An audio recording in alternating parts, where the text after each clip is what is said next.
Unidos por um objetivo, juntos pelo cooperativismo. Sistema OCB Espírito Santo. Cavalo árabe, você conhece?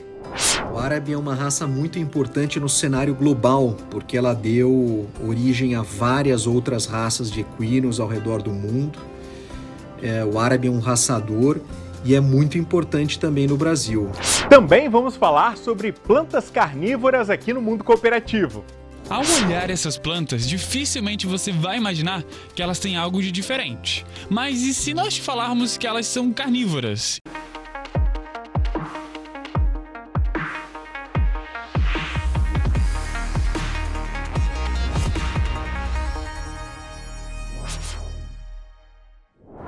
Você conhece o cavalo árabe? Não?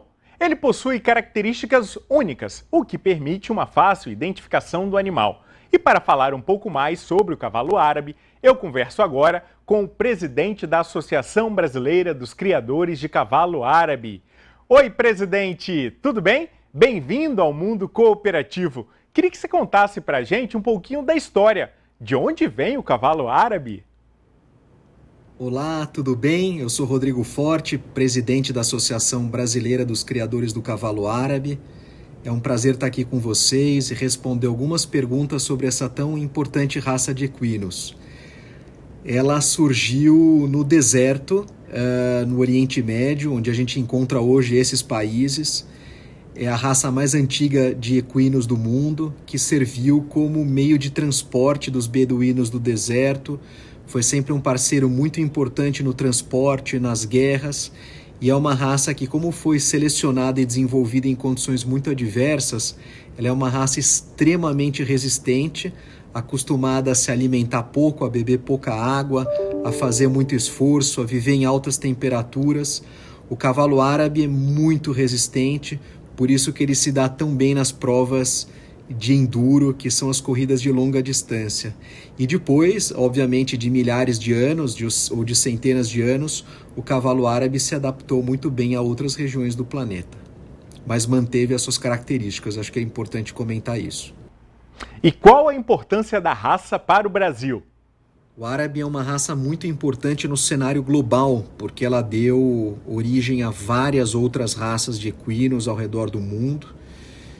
O árabe é um raçador e é muito importante também no Brasil. Uma raça que já está aqui desde o início do século passado e vem contribuindo muito para o desenvolvimento do plantel de equinos no Brasil.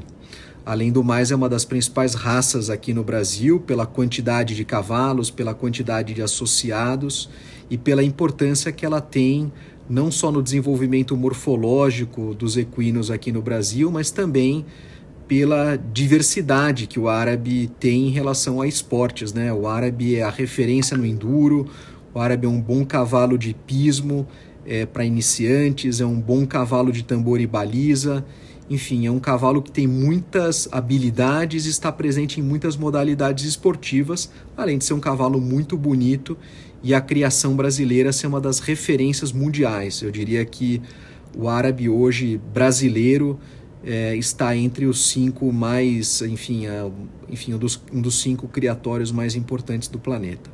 E quais são as características do cavalo árabe? Eu sou suspeito para falar, mas para mim o árabe é a raça mais linda de equinos que tem no mundo. É uma raça que alia a beleza a uma grande funcionalidade. Como eu já comentei, um cavalo que vem do deserto com tantas características de resistência, de força, de adaptabilidade. Ele é um cavalo que une então essa beleza e a função. E aí a gente pode ver o cavalo árabe, como eu já falei, também em diversas modalidades esportivas, né?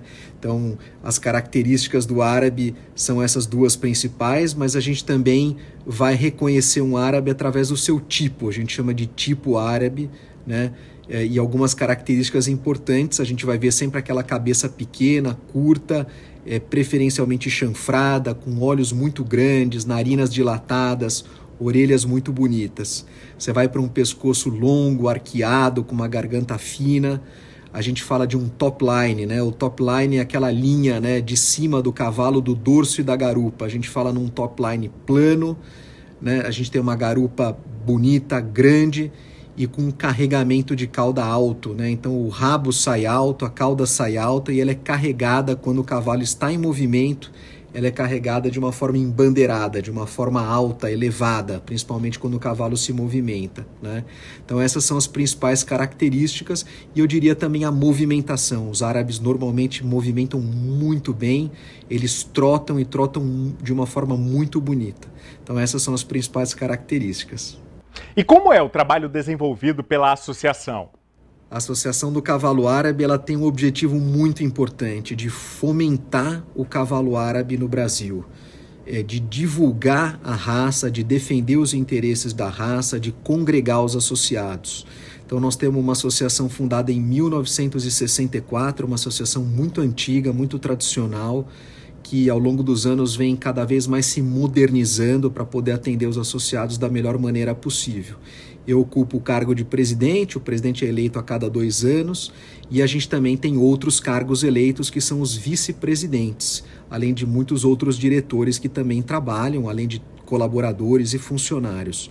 Mas basicamente a gente tem vice-presidências regionais, né, que pegam diferentes regiões do país, a gente tem a vice-presidência de provas, vice-presidência de exposições, vice-presidência de fomento e a vice-presidência internacional e a vice-presidência de administração e finanças. Então são bastante, enfim, pessoas trabalhando em prol da raça e, de novo, a associação ela tem como grande objetivo fomentar a raça e é isso que ela tem feito nos seus muitos anos de existência. A gente pode dizer que a criação de cavalo árabe é um bom negócio? Eu crio cavalo há 31 anos, me sinto bastante experiente.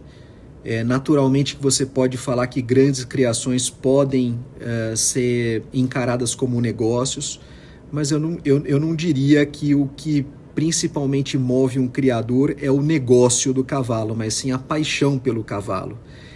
Então, apesar de alguns aras, né, o nosso também ele é encarado assim, né, um hobby profissional, é assim que eu chamo.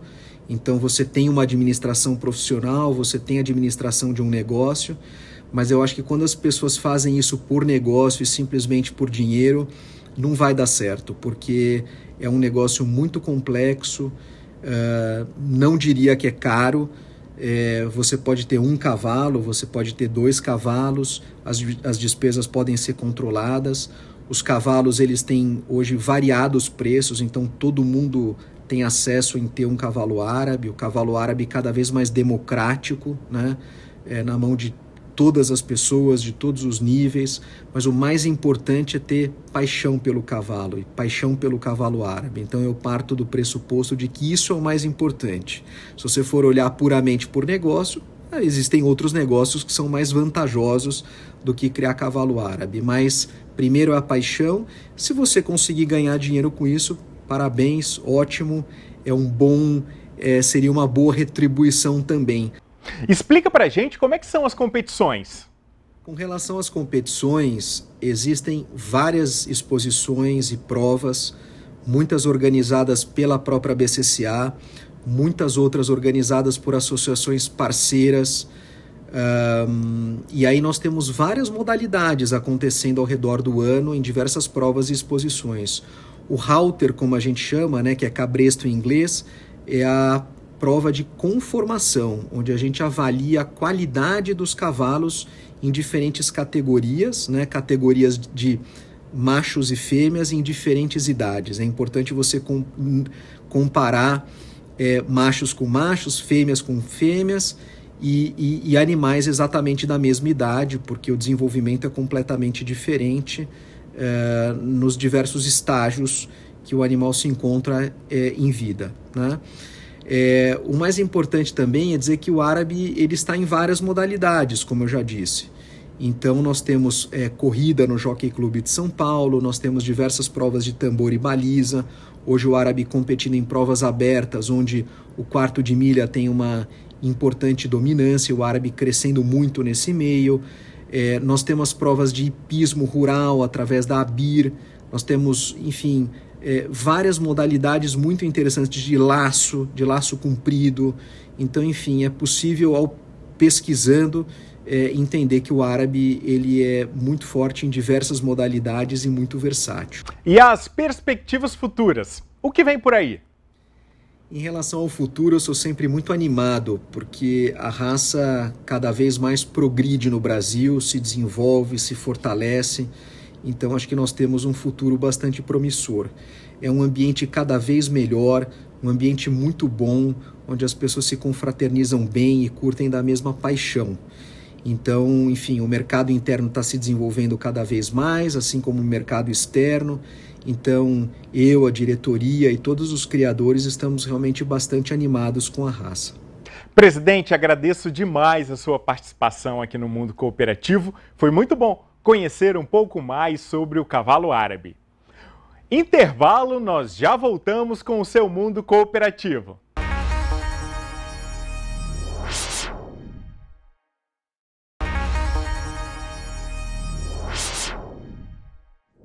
Você sabia que as plantas carnívoras gostam de calor e que elas se alimentam de mosquitos e insetos?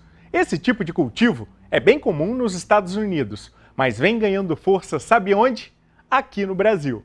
Ao olhar essas plantas, dificilmente você vai imaginar que elas têm algo de diferente. Mas e se nós falarmos que elas são carnívoras? Isso mesmo! O Valdemar é um colecionador apaixonado e comercializa mudas de diferentes espécies. São vários tipos e cada uma tem a sua peculiaridade. Essa aqui é uma planta carnívora do gênero das Nepenthes, tá? É uma planta insetívora, ela se alimenta de insetos, a gente chama ela de carnívora, acaba sendo uma popularização do nome da planta, até para chamar a atenção do pessoal. Embora existam variedades grandes, relatos de plantas com assídios maiores que cheguem aí a comer pequenos roedores, pássaros, mas a grande parte são insetos dos quais eles se alimentam, né? Nessa estufa aqui, de onde eu estou falando, nós temos várias plantas que nós podemos chamar de bebês. Isso mesmo, elas têm cerca de 1 até 2 anos. Elas aqui conseguem chegar até 2 metros, mas tem uma espécie específica que pode chegar até 10 metros e são muitos anos para que elas possam se desenvolver. Os preços variam muito. Há plantas que podem custar de R$12 até cifras com mais de 4 dígitos. Tudo depende do amor de quem adquire. O mesmo amor de quem cultiva. Afinal, tudo precisa ser feito nos mínimos detalhes. As dioneias, por exemplo, são únicas. Não se deixe enganar. Apesar de parecerem estáticas, elas são bem ágeis. A planta que mais instiga a imaginação das pessoas porque ela fecha literalmente a boquinha. Então, quando o inseto bate nos gatilhos, eles fecham. Ó. E é um movimento muito rápido. E chegou... O inseto não tem muita escolha. Não tem muita escolha. Ó. Ele caiu aqui. Ele vai ter uma morte bem dolorosa. E rápida, né? É rápida. A partir do momento que ela fecha, ela vai começar a constrição. Ela vai apertando e vai espremendo o inseto até tirar todos os nutrientes dela. E vai levar uns 5 dias para uma armadilha dessa estar abrindo novamente e aí vai estar só o inseto seco dentro. E tem alguma outra particularidade dessa planta específica? Bom, ela é uma planta nativa dos Estados Unidos, tá? Aprecia calor e umidade. O que acontece? O pessoal de floricultura normalmente não sabe cultivar elas, fala para você cultivar meia sombra, regar uma vez por semana, só que nem cactos. E essa é uma planta que ela tem que estar sempre com bastante sol. Quanto mais sol, mais bonita ela fica e sempre estar bem úmida. Ela é uma planta nativa de regiões pantanosas. E é uma característica interessante, ela precisa do inverno para entrar em dormência e voltar a crescer novamente na primavera. A utriculária é essa de folhas brancas em formato de coelhos. Sim, caso você não tenha percebido, é isso mesmo. A nutrição dela é baseada nos micro-organismos da terra. Diferente da pinguícula, que se alimenta pelas próprias folhas e tem essa flor bem chamativa. Já entre as queridinhas estão as sarracênias. Lindas demais, né? Uma pena que os insetos não podem dizer o mesmo. É melhor que essa mosca acelere a batida das asas antes de virar lanche. Elas são basicamente da mesma região das dioneias e mais ou menos a mesma necessidade de cultivo, né? Plantas aí, regiões pantanosas, com bastante sol, e ela tem o diferencial do formato e cor das armadilhas, né? Elas chamam bem a atenção. Essas plantas são especialistas aí em capturar moscas, elas pegam muitas moscas. Para o pessoal que tem problema com insetos é uma maravilha. Tanto trabalho para se alimentar faz com que as plantas carnívoras fiquem adormecidas durante os meses mais frios do ano. Mas não se preocupe, depois da soneca, elas voltam com ainda mais vida. Nós ainda estamos no mês de maio, mês das mães, e esse é o tema da coluna Gestão e Liderança, comandada pela minha amiga e colega Roberta Cato, fera que eu já estava com saudade dela aqui no estúdio. Tem um tempinho que você me abandonou, hein? Tem um tempinho, hein, Roberta? Bem-vinda! Férias aí, né? Um mês de Forçadas. férias. Forçadas, mas estamos de volta Estamos com juntos. Muita novidade, Não muita é? coisa. E a gente vai falar sobre todas essas novidades ao longo das colunas. Não vou contar tudo hoje não, tá bom? Roberta, maio, mês das mães, maternidade no mercado de trabalho. É um tema fácil para as empresas, para as associações e para as cooperativas? Então, é um tema desafiador, não é verdade? Até porque nós sempre percebemos esse movimento que está acontecendo das empresas se tornarem mais inclusivas, né? E principalmente em relação à maternidade, né? Ao nosso direito de maternar, posso falar como mãe, você como pai recente, né? Pois é um assunto comum lá em casa, a volta ao trabalho. A volta ao trabalho. E por que esse tema acaba sendo um tema tão desafiador para os casais, né? Você está colocando lá em casa, a gente já conversa sobre isso. Porque, afinal, as organizações, as empresas, elas ainda não estão preparadas para receber as mães após esse período, né? Então, por mais que a gente tenha garantias de lei, né, da questão do tempo para amamentar, a empresa está muito longe, não tem como parar agora para amamentar e amamentar no final do dia. Então, a gente acaba saindo um pouco mais cedo, tem o desafio, às vezes, de guardar o leite para as mães que querem fazer a retirada e guardar no final do dia.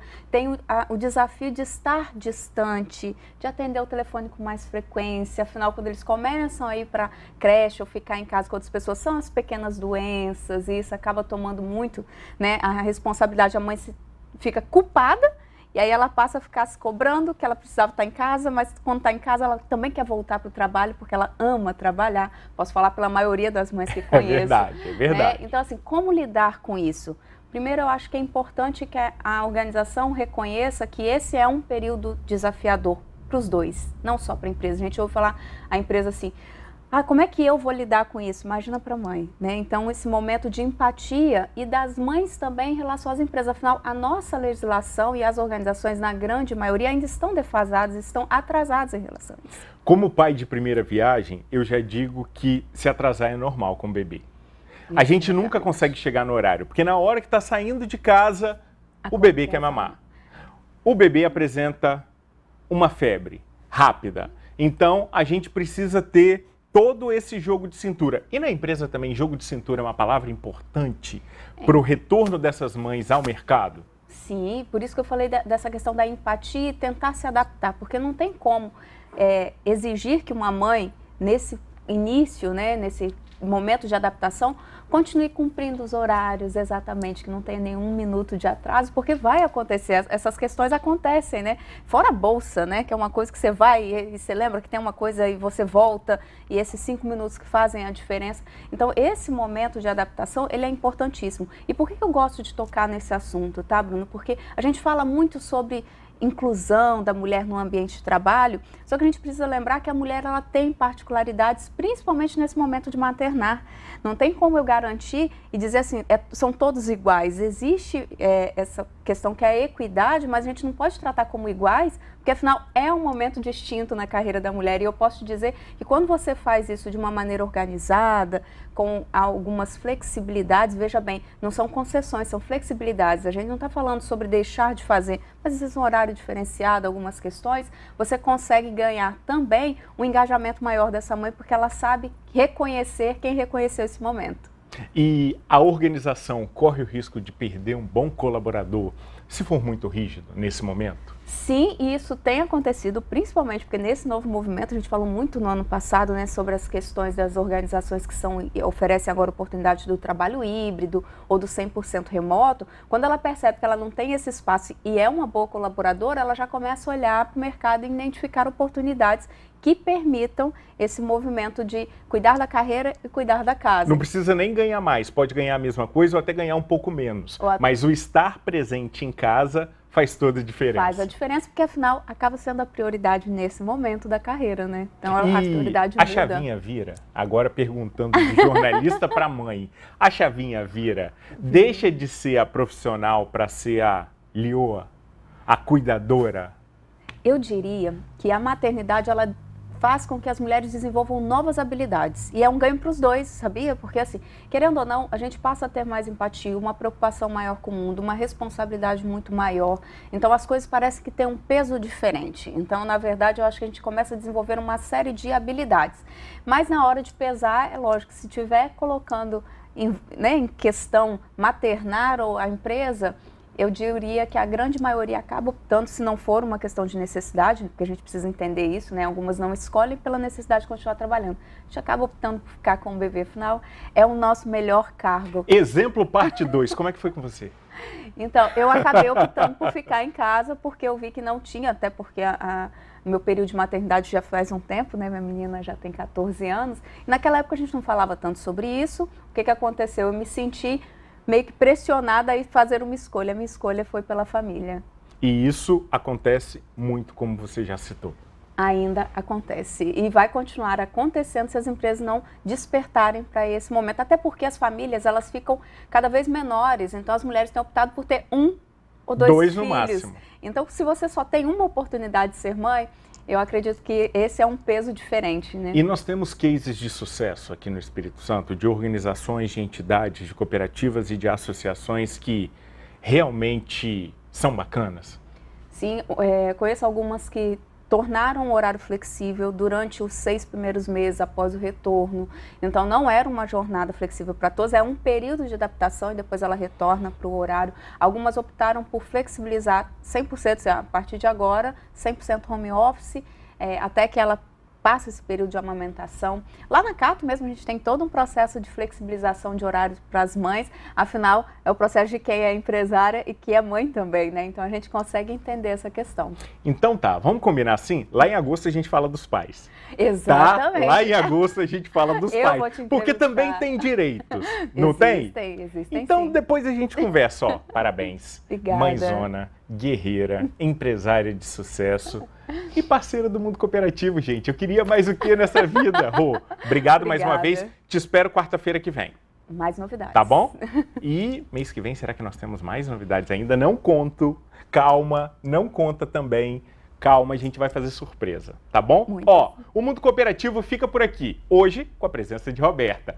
Para rever o nosso programa, você já sabe, é só acessar o portal Sim Notícias em simnoticias.com.br ou apontar a câmera do seu celular para esse QR Code que aparece aí no canto da tela.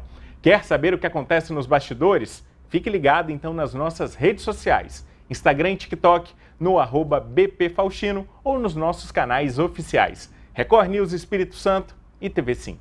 Muito obrigado pelo carinho, pela companhia. A gente vai continuar aqui conversando e volta a se encontrar numa outra oportunidade. Até lá! Tchau!